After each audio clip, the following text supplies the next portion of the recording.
Hello, hello everyone. Welcome. Welcome to Ludohistory. Welcome to, what the next 3 weeks is gonna be. So, Osmandius, this dude, Velith, DC, KJ, it's good to see you. And Gazishan with the 30 months of Tier 2 subscription. Ah yes, the other World War. Huge thank you for the Tier 2 subscription. Enjoy your exclusive emote. And thank you. Vrishnan, thank you for the 11-month streak and the 19 months of Tier 1. I appreciate they can't stick around for longer, I know. In a couple of weeks, I'm gonna have a couple of extremely Euro-friendly streams, so, stay tuned. We'll have guests on, it's gonna be a great time. Horrible, hello. Jakista, hello.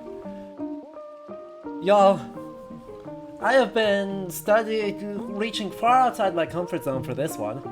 We're doing the 20th century for the next 3 weeks. Are y'all excited? Hello, Rat. This is long overdue, let's be honest. Dealing with one or both of the world wars in a historical gaming channel is wildly overdue for a stream that's been running for 3 years now. But I've been avoiding it because I've not felt prepared to do it. That's finally changing. So, here's the deal. Over the next 3 weeks, we are going to be playing pretty much all the greatest hits of modern video games about World War I.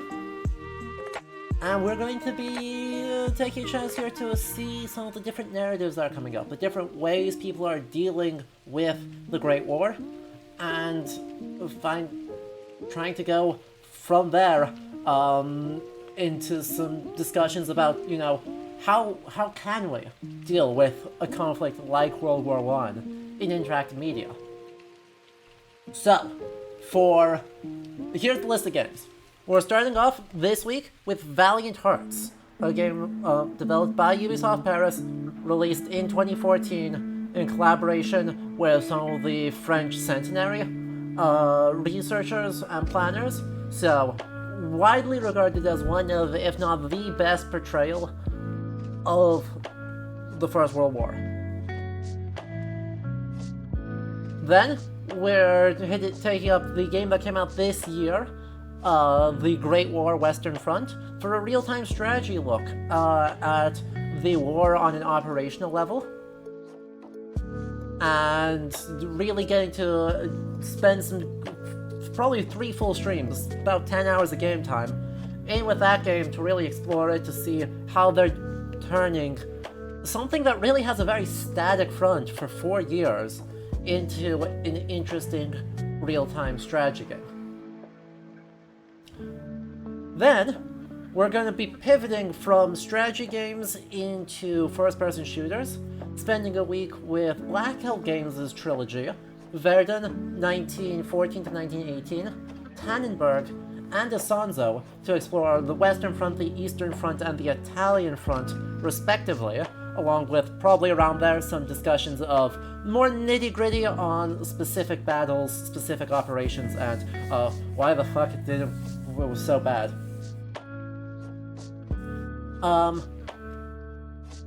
Then, we'll be closing out the week with a back-to-back just bangers, because then we're going to bring on some guests. After we do the Black Hill Games trilogy, we're going to be pivoting over to Battlefield 1, where Dr. Stefan Quiroga is going to be joining us to talk about his book White Mythic Space, and more broadly his own work with the memory of World War I. And then the very next day, we'll be hitting up Valiant Hearts Coming Home, the sequel to Valiant Hearts that released earlier this year. And we'll be getting Chris Kempshall on to discuss, who, by the way, literally wrote the book on the First World War in computer games, to discuss kind of evolution since 2015 when his book came out, and sort of interested the kind of current state of the First World War in computer games, and what new directions, what new discourses are possible. I'm so excited. This has been in the works for quite a long time, though all the pieces did kind of end up falling together at the last minute, like usual. But God, I'm so excited. I finally feel equipped enough to be able to do the subject justice, and I think it's going to be a great time. And, you know, unlike the First World War, which was decidedly not a great time. Would it be a bad idea to take a shot whenever the Great War YouTube channel and or Jackson's They Shall Not Grow Old gets mentioned? I'm going to try to not be relying on either of those. I mean, obviously they will both get brought up, take your drinks, because in terms of publicly available resources on the First World War, honestly, the Great War YouTube channel is probably the best. It's basically unbeatable. In terms of the quality and the scope of its content, like, that's a service no one else has managed with nearly that level of quality. Which one was that? It's called The Great War. That's just the name of the YouTube channel. I think it's what, Indy Nidell, who runs it, did this huge series going through the Great War all the way from the Balkan Crisis of 1912, all the way through the post-war conflicts of the 1920s, and then did World War II. Still doing World War II? One of those. Super valuable resource. I'm not going to be relying on it too much, because it's there, right?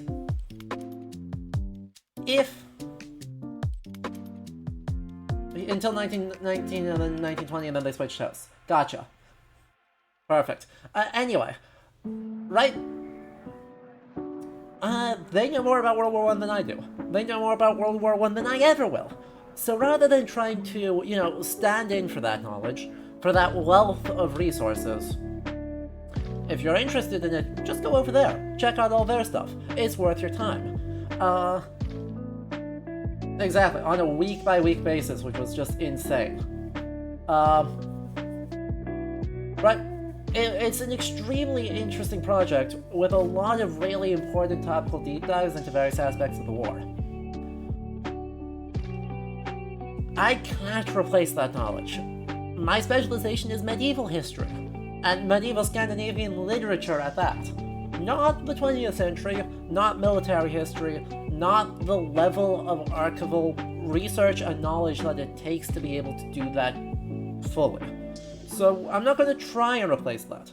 We're instead taking a very memory studies approach to this and a very game studies approach to this, where we're thinking about how are games exploring this.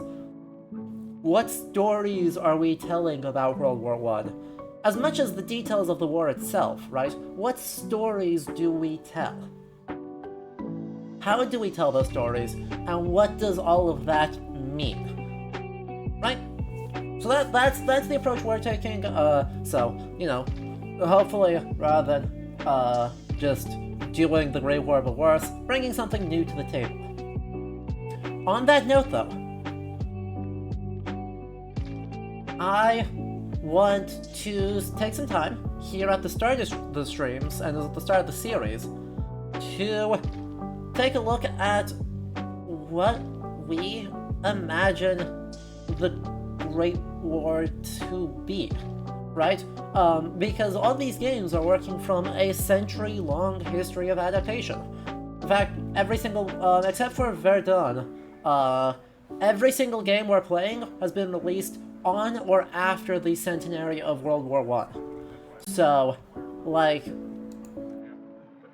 we definitely want to start by taking some time to think about what narratives exist about the Great War, and what stories have been circulating about it, because all of that is incredibly important to help contextualize what the games are, and equally importantly, are not doing.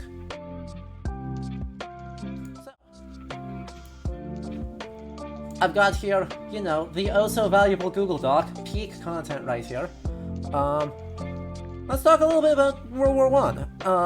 The very high-level overview of what happened in it, and then some of the stories that we have typically heard about the war. Hello, Blues! So, firstly, the extremely brief overview.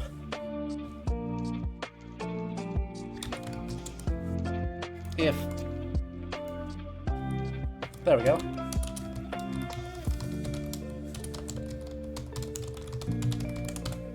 The important thing, right, in terms of dates, it's August 10th, technically. August 1914 through November 1918.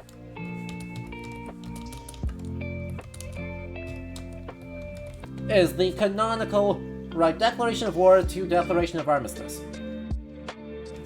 Let's put some asterisks around that because, there's the Second Balkan Crisis, which saw the Austro-Hungarian Empire and the Ottoman Empire each suffer significant territorial losses in the Balkans to a bunch of very small monarchies in those states, which were also busy fighting each other. So this is when Greece, their king comes out of exile and takes control. This is where, Serbia continues to be completely intractable in terms of the Austro-Hungarian perspective. This is where Bulgaria kind of gobbles up part of Macedon. Things that'll bug the Balkan Peninsula for about the next century.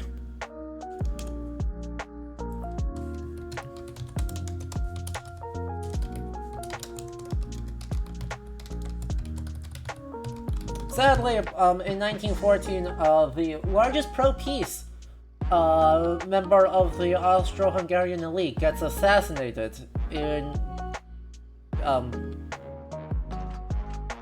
what's the name of the city? Heck. Regardless, in Sarajevo. That's the city I was thinking of. I was like, Belgrade. No, that's where the government was. Sarajevo, on a diplomatic visit by Gavrilo Princip. And that goes badly. That was partially government orchestrated by the Serbian government, not fully orchestrated, but definitely partially orchestrated by them and by their Black Hand, secret paramilitary group. Which is not great. But that immediately causes a lot of issues. It's true, John Green did recently do a video about that. It was actually a very good video, highlighting a potential motivating factor for the extremely radical position taken by the assassins, on the grounds that they all had tuberculosis. And Princip actually dies in 1918 in prison of tuberculosis. Yeah. So, look, it's the most comedic nonsense, in terms of, it's almost funny if it didn't cause a war that claimed tens of millions of lives. He was not walking home from a failed assassination, he was driving home to escape a failed assassination of a car bombing. And then the car stalled out in front of the cafe where Princip was sitting.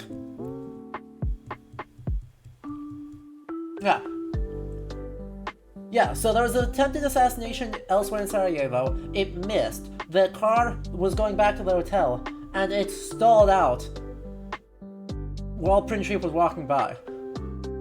And it's like, what the heck? Sadly, the cafe story is apocryphal. So it goes. Hey, guess what?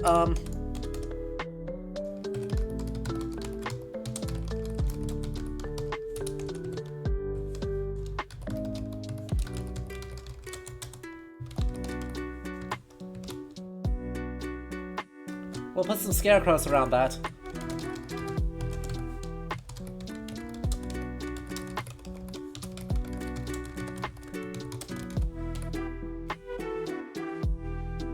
There we go.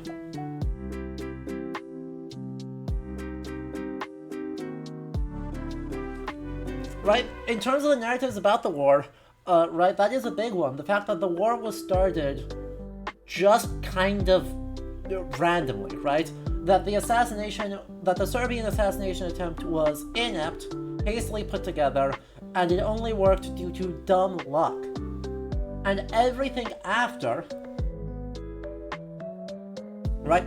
Everything after is shaped by that, right? The idea that there was this inept group of terrorists that defeated the one noble, peaceful person in the Austro-Hungarian government, and everything else goes wrong from there.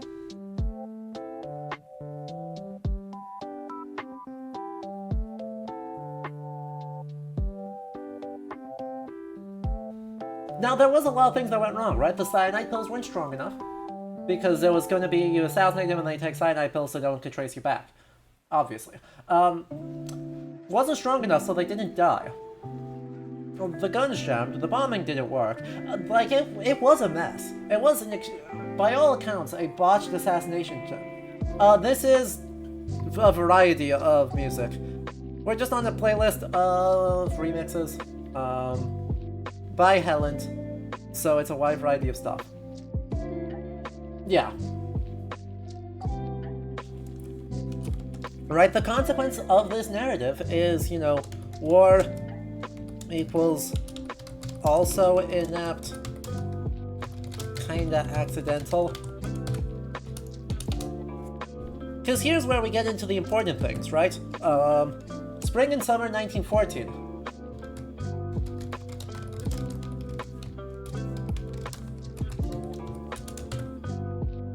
Austria-Hungary was in an alliance with basically just Germany.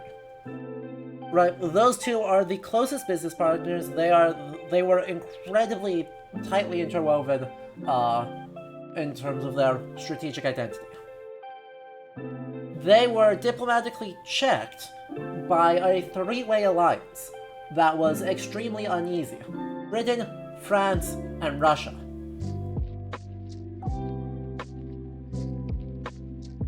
Exactly. Johnny, you got there ahead of me. This in turn feeds into an idea of how pointless the war is, because it spins out of a web of alliances that are hard to make sense of at the best of times, and that, equally importantly, if the assassination is inept, and the assassination is accidental, then the consequenting triggering of those alliances is also inept and accidental. Which feeds into an entire idea that, the most brutal conflict in history up to that point was an accident. It wasn't. Let's be very clear on that. This is a story that has been told about World War I. This is not necessarily the reality of World War I.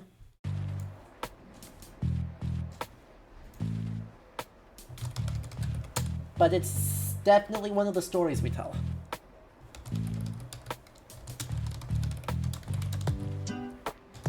And Icarus, thank you for the 13 months of Prime. What did you miss? Not a whole lot. We're just getting our story straight before we hop into Valiant Hearts.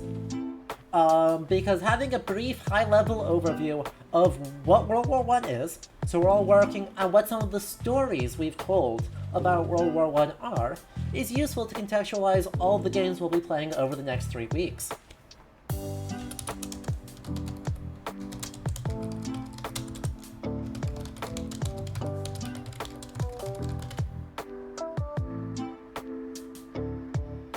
So, basically, right, the way this falls down is, in early August, Austria-Hungary gives, with German support, gives Serbia an ultimatum. Tell us who did the killing, right? And submit completely diplomatically to Austria-Hungary. Serbia says no. So, Austria-Hungary, which has been wanting to go to war with Serbia for a hot second because they view Serbia as a pretty intractable problem. Understandably so, they kind of were. Serbia is in alliance with the Tsar of Russia. Now, the Tsar of Russia does not want to go to war with Austria-Hungary, or more accurately, does not want to go to war with Germany. His cousin, the Kaiser of Germany, was Tsar Nicholas's cousin.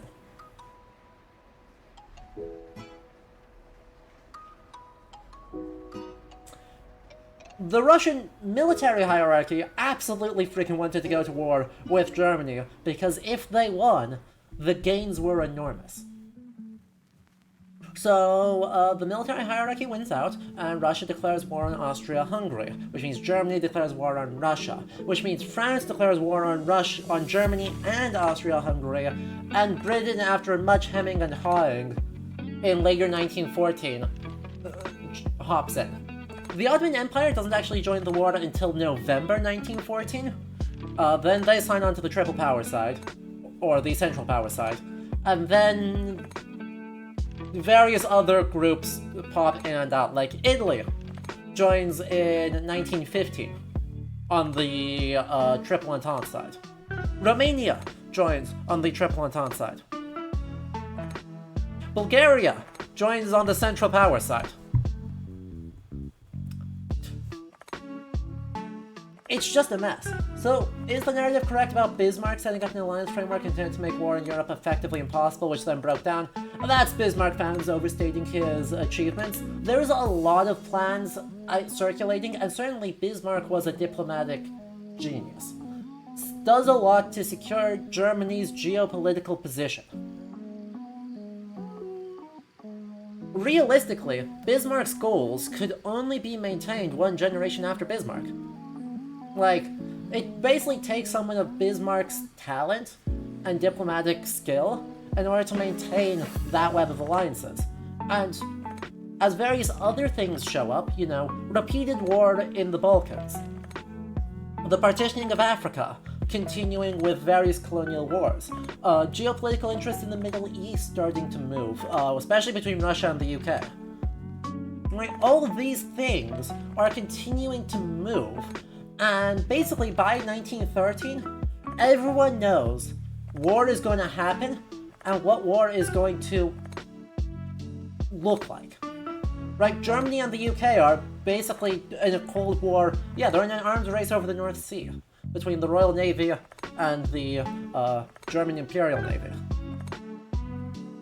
So all these pieces are existing in super close tension. And by 1913, every statesman in Europe knows what's going to happen when war breaks out, and knew it was more of a question of when rather than if. That doesn't mean that they wanted the war, but that they knew the entire situation was unstable. And Sarajevo was the powder keg. Or more accurately, was the spark for the powder keg. So, there we go with our cliches. Powder kegs.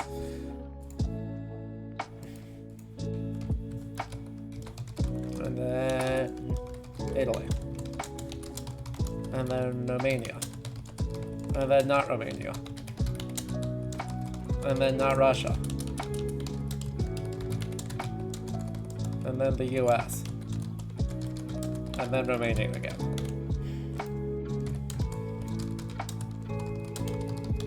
There we go. God, the Triple Entente is just such a mess. So, what happens when everyone declares war? Basically, everyone knew Germany's attack plan. You go through Belgium, and then you strike into the heart of France through Belgium, because the forests of Alsace-Lorraine and the kind of space in between Flanders and Switzerland is just way too defensible. Those forests are way too deep, and there was going to be no way to run a fast engagement through there. You could just go through Flanders instead. So everyone knew that was going to happen. That's the Schlieffen Plan. Was exactly what Germany... Right, the French army knew that was what Germany was going to do. Oh yeah. And then Japan participates, I guess.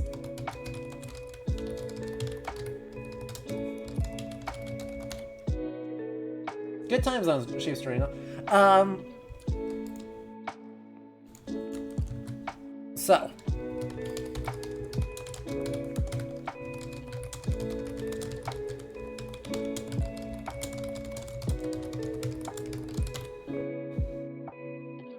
Yes, JCDC. They tried. There's quite famously what are called the rather irreverently the Willy Nicky telegrams. Telegrams between Kaiser Wilhelm and Tsar Nicholas II, trying desperately to just find some other way prior to Austria-Hungary's declaration of war. They failed. The telegrams between the two cousins just didn't work. Because it wasn't... It's literally... The Brits named it. Yep.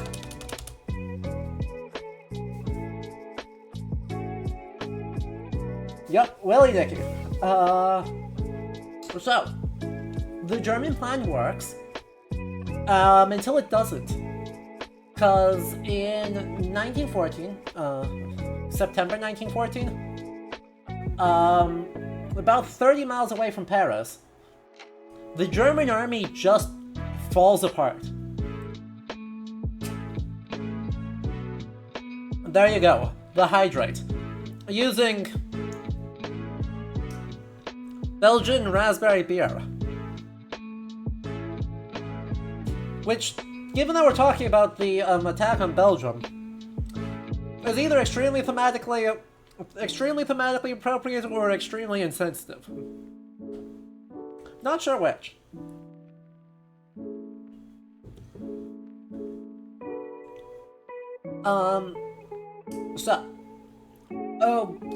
So much has been written on why, so much has been written on why they signed up, or why the German army failed. But basically, right, the two commanders of the German armies, because there were technically two armies, split apart. They had poor communication with each other, and worse communication with German Central Command in Luxembourg. And so they split apart, and then split apart farther, both responding reasonably to the circumstances of their specific army situation with a French sortie from Paris. And then they got too far separated and had to awkwardly back up and regroup, which settled in at the lines at Ypres, at Verdun, at the Somme. Basically the same front, and in Alsace-Lorraine. The same front that runs for the next 4 years is established by October 1914. And there is not super significant movement in Western Europe, one way or the other, for 4 years. This was not due to people not trying. A lot of people died trying desperately to move those lines. But despite the French and German operational attitude of offense, turns out both armies were way better situated for a defensive artillery war. And so they both made some misplays, but also both simply did not have the operational offensive support to maintain a battle line as far as they needed to win the war. And so that's just... the Western Front just locks in, and neither army is able to build enough oomph to puncture the line. This is despite hundreds of thousands of people being lost every time there was an attempt.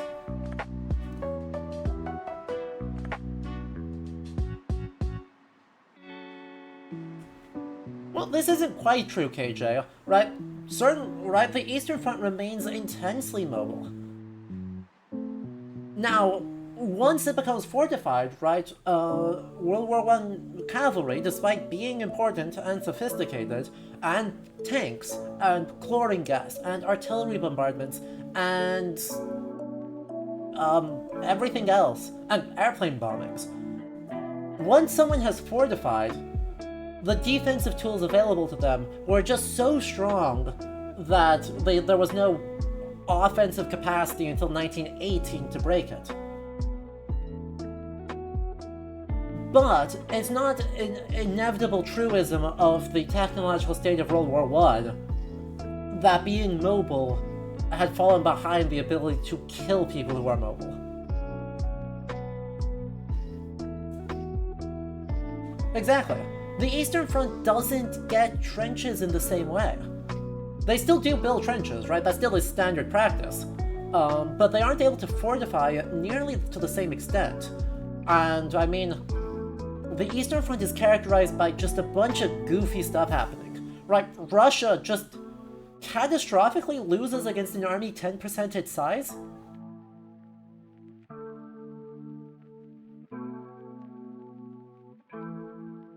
Like, Tannenberg has no right to be a German victory.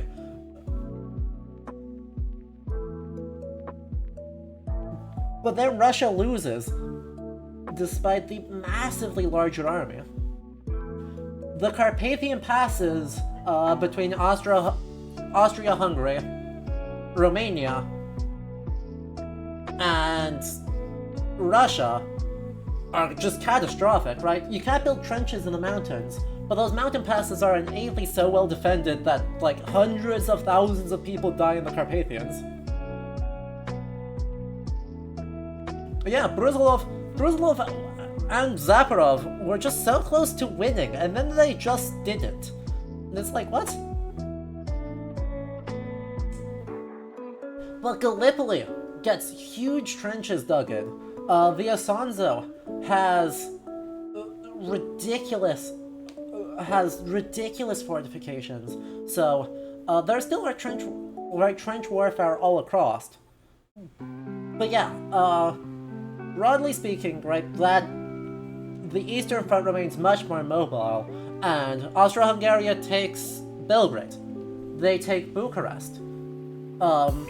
Russia sweeps back most of the way through, and then gets pushed back all the way through Poland, and then implodes.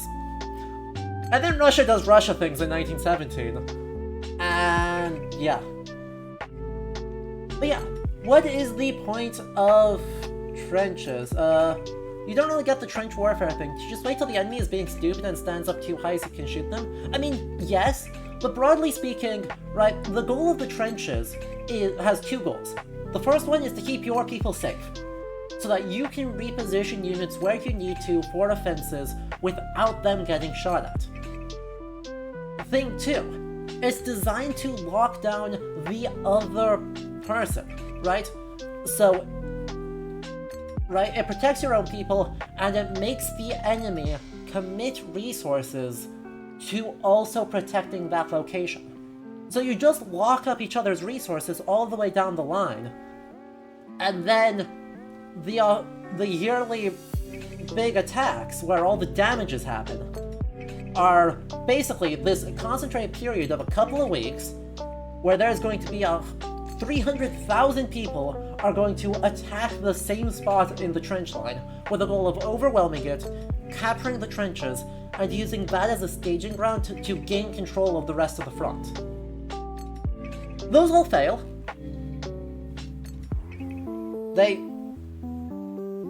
Those all fail very badly. So let's pull back into here for 1914 through 1917. Phase 1 of the war. Once the trenches are dug in, basically each army gets one big fight per year. Right, there's a big one in 1915. It fails. The German army has a big one in 1916. That's the Battle of Verdun. It fails. The Triple Entente Army gets a big one in the summer of 1916. That's the Somme. It fails. The Triple Entente gets another one in 1917. Those are the Nivelle maneuvers in Flanders, the Third Battle of Ypres. It fails catastrophically. It takes until summer 1918 for a Western Front massed army offensive to work. And that is because of American tanks. Like, the American army, not necessarily that impactful. But the American funding to build battle tanks that could actually withstand machine gun fire,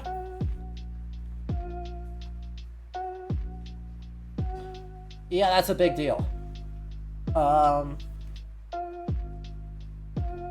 Exactly, right? Like, a dozen tanks doesn't do anything. You need 200 tanks to shield your infantry lines. And it isn't until 1918 that there are enough resources in the Triple Entente military to actually break the Western Front. Which is wild.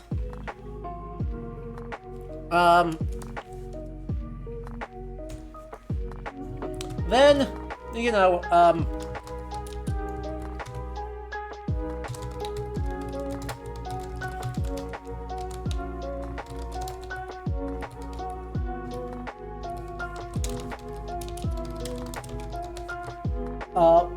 basically this bleeds everyone dry, right? Everyone's out of food by winter of 1916. The German civilian populace had rations of 800 calories per day.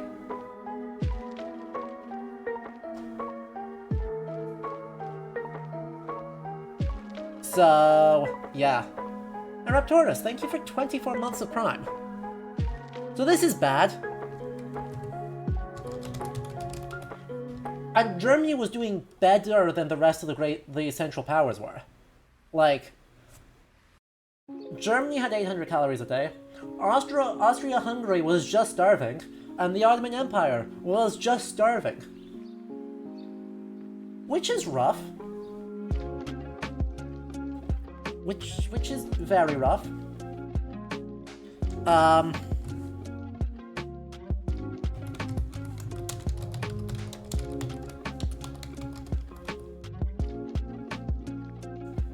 Then, 1917, Russia collapses. Everything falls apart, goes to heck. Russia drops out of the Triple Entente entirely, and gets busy,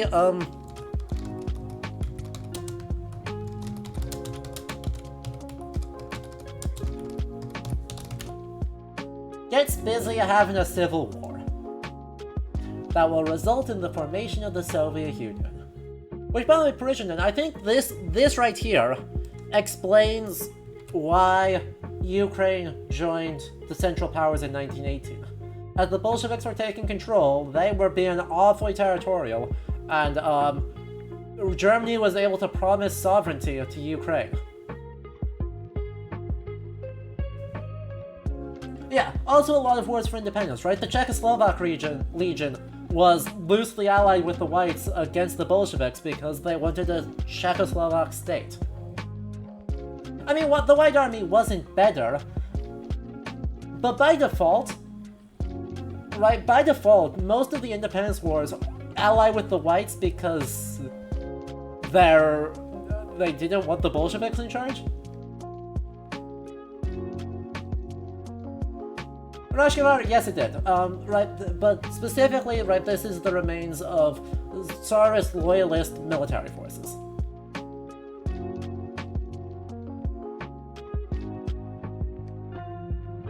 Feel like we should mention all the pogroms against Jewish people on the Eastern Front? Yeah. Narratives about the war. Now these are kind of based in fact, but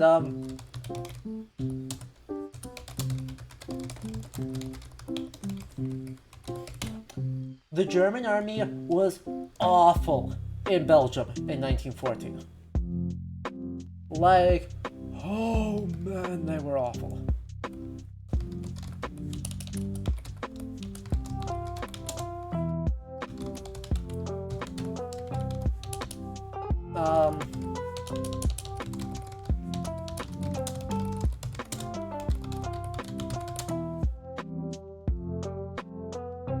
Central Powers propaganda, portrayed.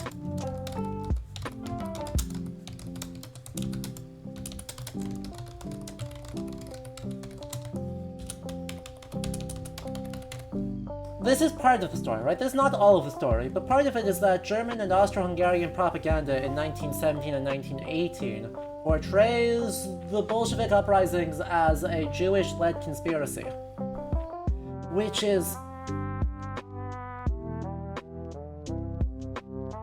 bad.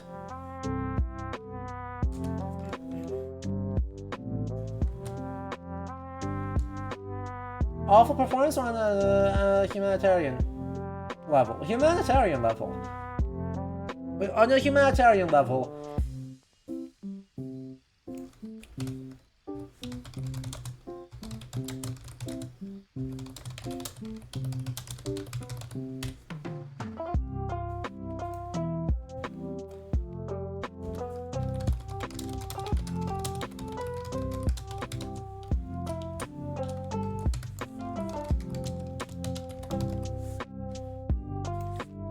So, yeah, right?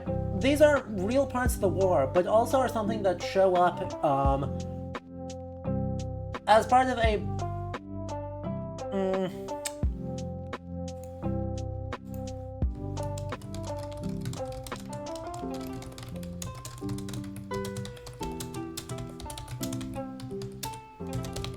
right, these to me all represent attempts to moralize the war on a propaganda level, right? Harping on the very real violence gives the Triple Entente the moral high ground, right? The anti-Semitic, right, the portrayal of Bolshevism as a Jewish conspiracy gives taps into European anti-Semitic and racial science trends of the late 19th and early 20th century to give their fight a moral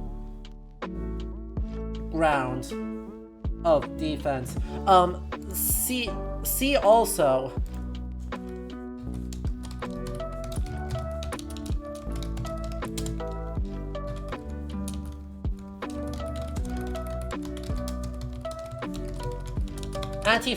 Germany released a bunch of propaganda about how France's use of colonial African troops in the Western Front was quote-unquote barbaric. I guess gross. Now, there were also Afro-German units serving on the Western Front, so I'm sure they felt real good about this.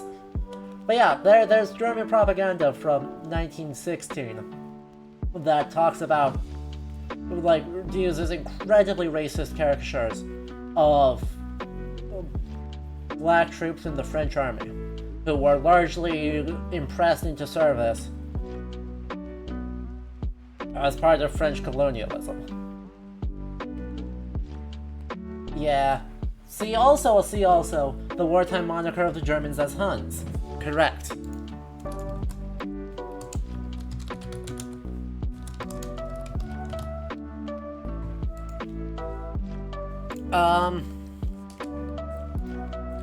See also. After the collapse of Russia, America is able to neatly claim the war is to uphold democracy. Is that completely nonsensical? Yes. Was there a hard time for propagandists to sell the war on that page while Tsarist Russia was doing human rights abuses? Also, yes.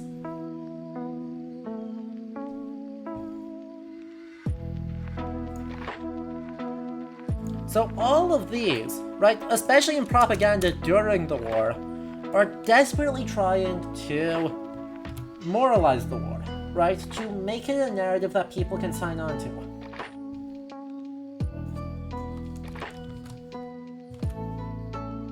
Obviously, in 1918, in a series of joint offenses, a bunch of long-term fronts go completely off the rails, and actually succeed where a lot of others had failed. So, right, while the American army, led by, Cushing, I believe? Peyton Cusher? Something like that. The American army had mixed success, but the French army with American and Canadian John Pershing. I was close. Thank you. Hey, for this being not my time period, I was, like, only a letter off. But yeah, right, that army had mixed success. But the French army, with American and Canadian reinforcements, had enormous successes in the Western Front. American forces and British forces marching out of Greece were finally able to break the Isonzo after about a dozen tries. The Ottoman Empire was in full-scale collapse all across, and forces from Egypt were obliterating the Ottoman army in Palestine, while the Ottoman Empire was itself busy doing colonial violence against Georgia and Azerbaijan, and Armenia.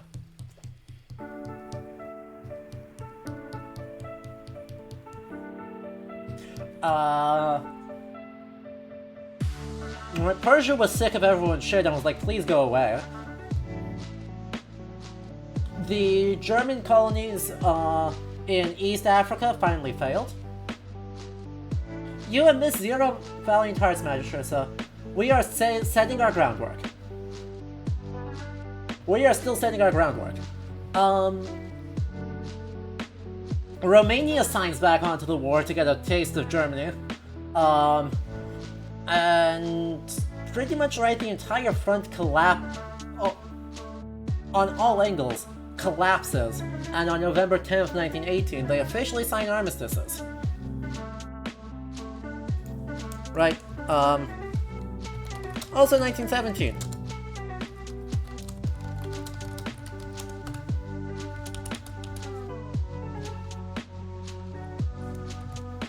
Yeah, yes, Parishionin. I know. Russia tries very hard to downplay, you know, everything World War I, including helping out with Turkish genocides in what would become Soviet states.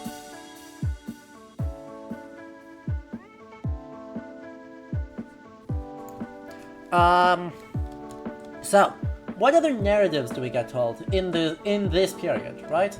Oh yeah, right, we start to get, let's see. How many people were told that it was due to submarine warfare like the sinking of the Lusitania that led the US to join the war?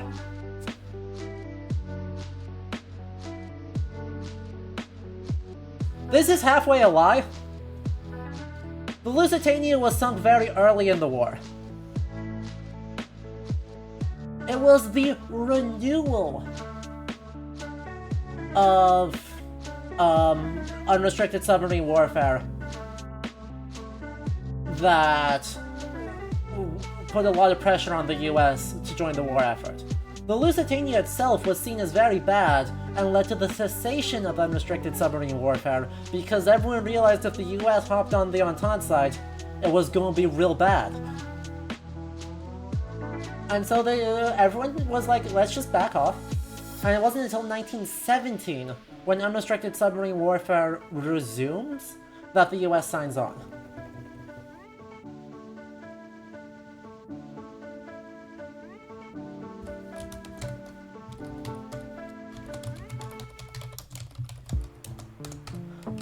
there were definitely diplomatic pressures, right? I mean, good to know about the Mexican telegram, because that was some quality British intelligence work right there.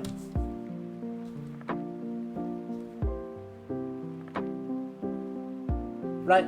High-quality British intelligence work to intercept that telegram of just completely outlandish promises to give Mexico the southwestern United States if the Central Powers, if Mexico joins the Central Powers. Like, that was not an enforceable claim by any means, and nobody actually believed that. But British intelligence was able to spring that on the US government at just the right time. So that was some good British intelligence work.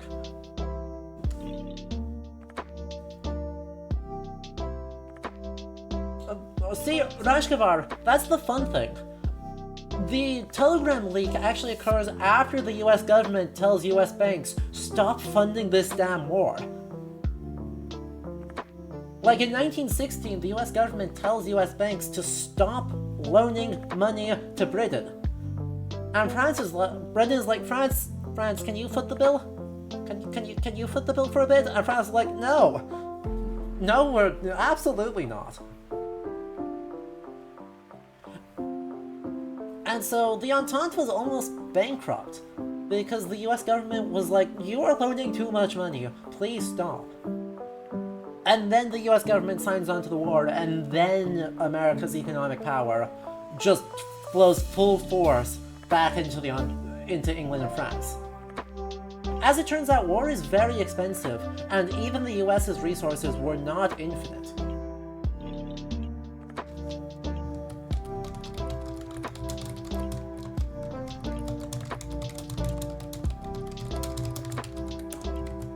So, that being said, US swans in and saves the day.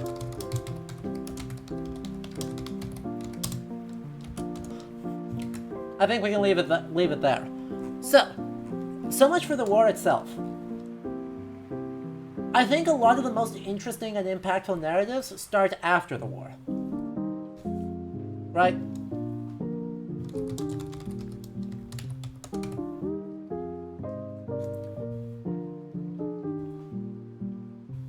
Over there intensifies? True. Right? For the first decade or so after World War I ends, nobody's talking about World War I, except for those who did. But, right, for how many people served in World War I, there's not a lot of people talking about World War I and their experiences. 1929, that changes.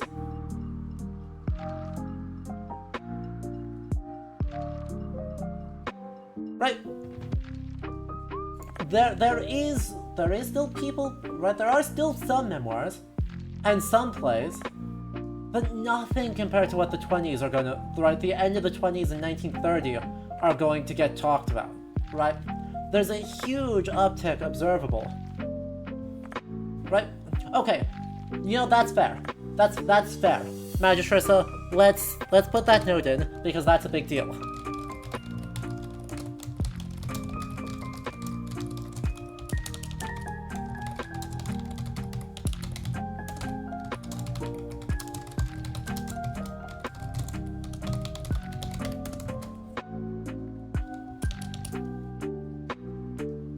Like, almost instantly, Americans are donating huge amounts of money to fund memorials all across the Netherlands, Belgium, and France, in particular.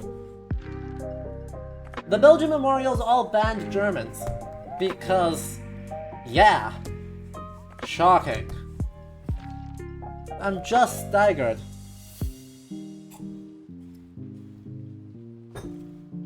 But, little known book.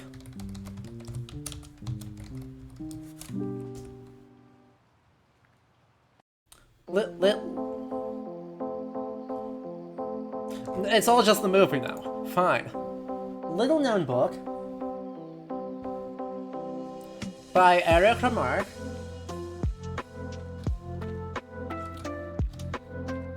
All Quiet on the Western Front. releases in 1929.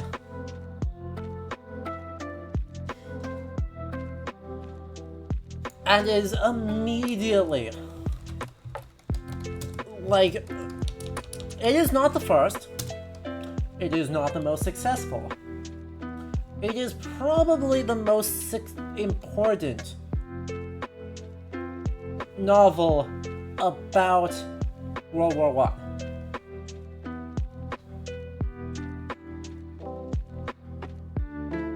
Yeah, not great.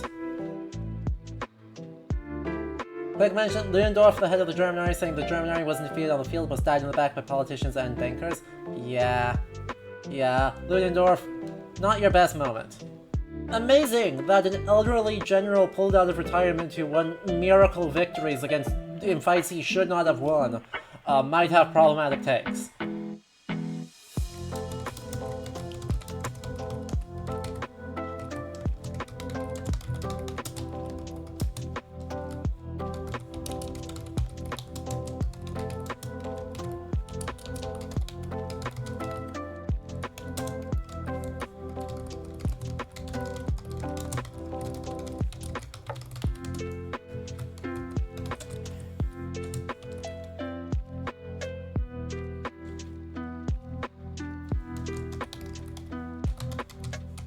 That was Hindenburg that came out of retirement, damn it.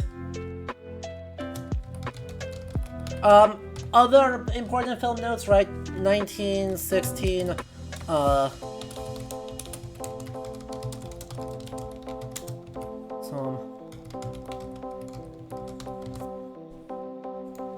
there was a documentary in 1916, about the Somme, filmed during the Battle of the Somme.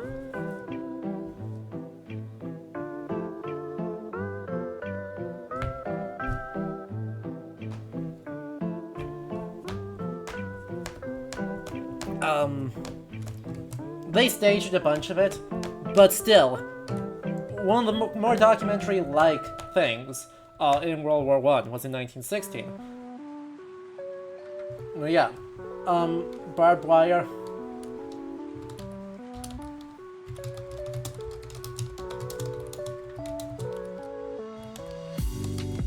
Right. Later,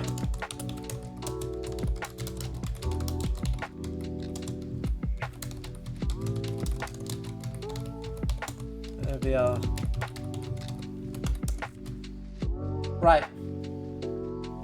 Actually, when did the Lawrence of Arabia? That's pretty late, isn't it? Yeah, 62.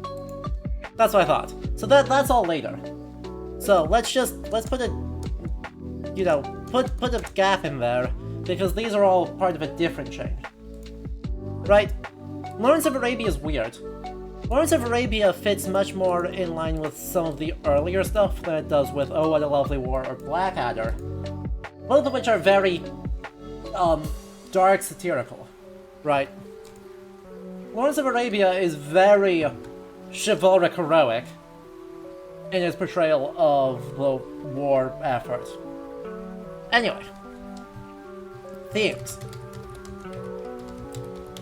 Disillusionment, pointlessness, lions led by donkeys. This will persist. This is the centerpiece of all of it, right? The entire, right, all the way on the Western Front and Barbed Wire, and even the Battle of the Somme documentary are stories of horror, right? Stories of the emotional and physical cost of the war, and the idea of, well, this should never happen again, right? We remember this because this was the war to end all wars, and it will never happen again. In 1927, that may have sounded vaguely sort of a little bit plausible. In 1930, the writing was already on the wall.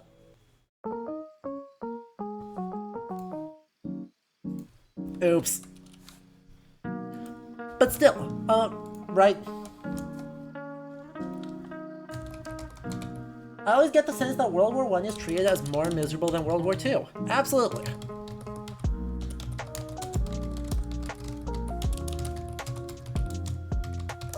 Even though World War II is bloodier and longer, there's a couple reasons why I think World War I is perceived as more miserable.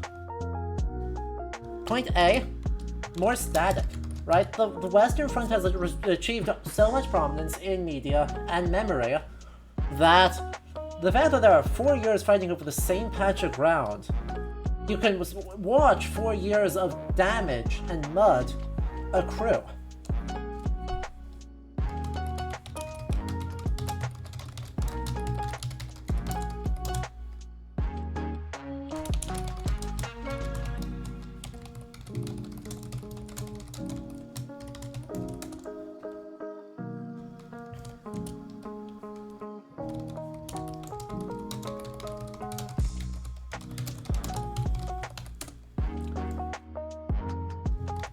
And no clear bad guys.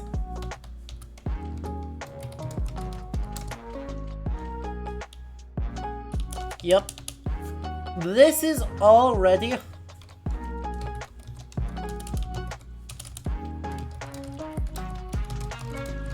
right. This has been described by Adam Chapman, Chris Kemshall, and a bunch of others as basically the entire Western Front occurs in a single moment. The Somme and Flanders are functionally the same despite not actually being the same. Right? But the dominant image of the Somme from the 1916 documentary is of people jumping up into mud and immediately getting mowed down. That was staged. I mean, yes, people did jump up over the thing and then get mowed down, but the in the mud part was staged because it was raining while they were doing the filming. It was actually a nice clear day when on July 1st, 1916. The bloodiest day of World War I.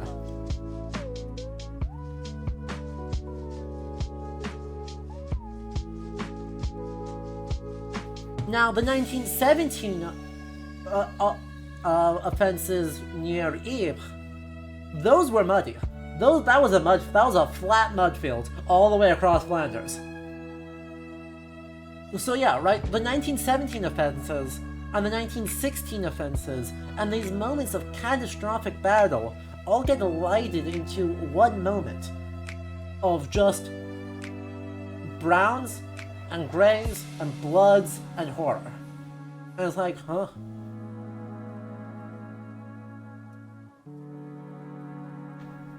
Yeah. World War II is an urban, global conflict that occurs all in cities and theaters all around the world, in these big, dramatic, ruined urban shells. World War I doesn't have that. It has the blasted remains of a Belgian village. And that just doesn't have the same kick to it as much as, the poor Belgian villages.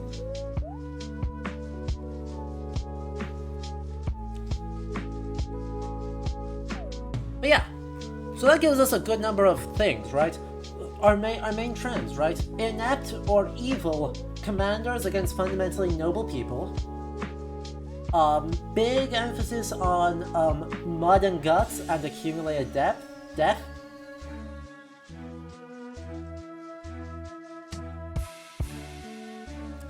And the US sort of late arrival, saving the day, and the core idea, right, of this being a story of brave people put into an impossible situation for no reason, for no benefit, and getting blasted to smithereens there.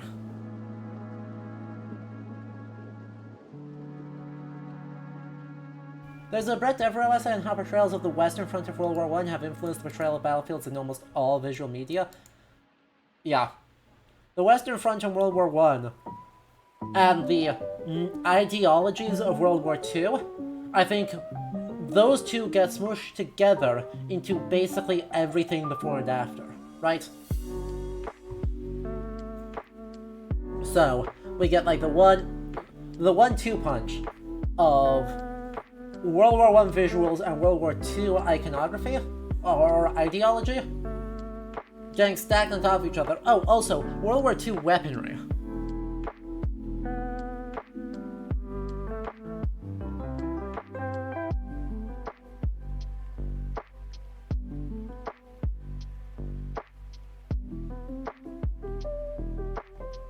Johnny, right, that was the intention going in, right? All the promises the diplomats of Europe make to each other is based around territorial and economic gain. It's just that it's against the other colonizing powers, instead of, you know, the colonized.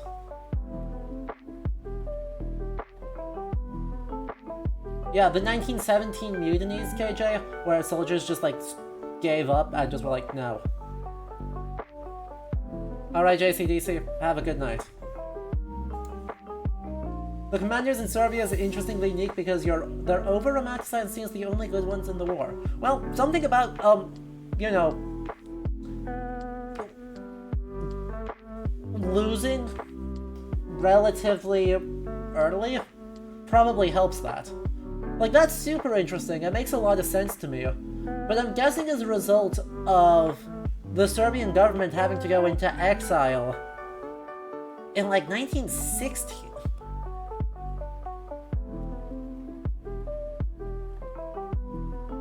The Eastern Front is just... there's so much going on.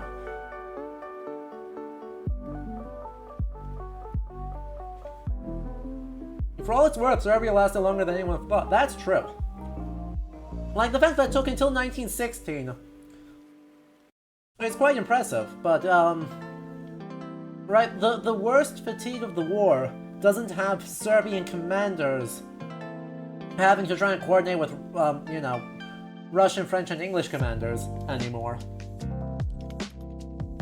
Which probably helps.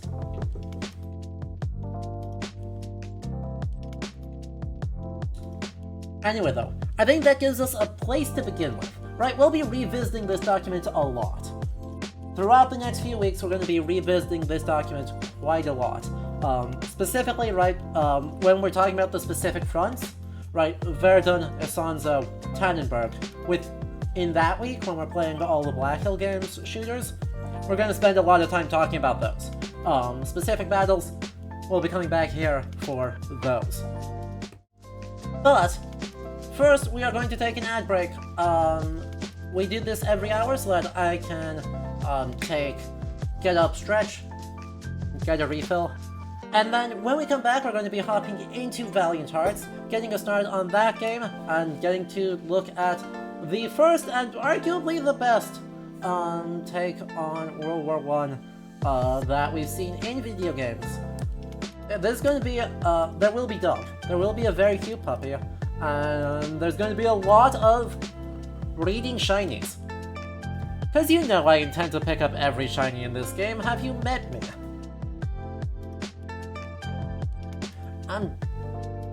I regret nothing. There's really good encyclopedia entries in this game. I have thoughts, so I think we're going to dive into that and start seeing what that is. But first, an ad break. So I shall leave you with them, because they are them.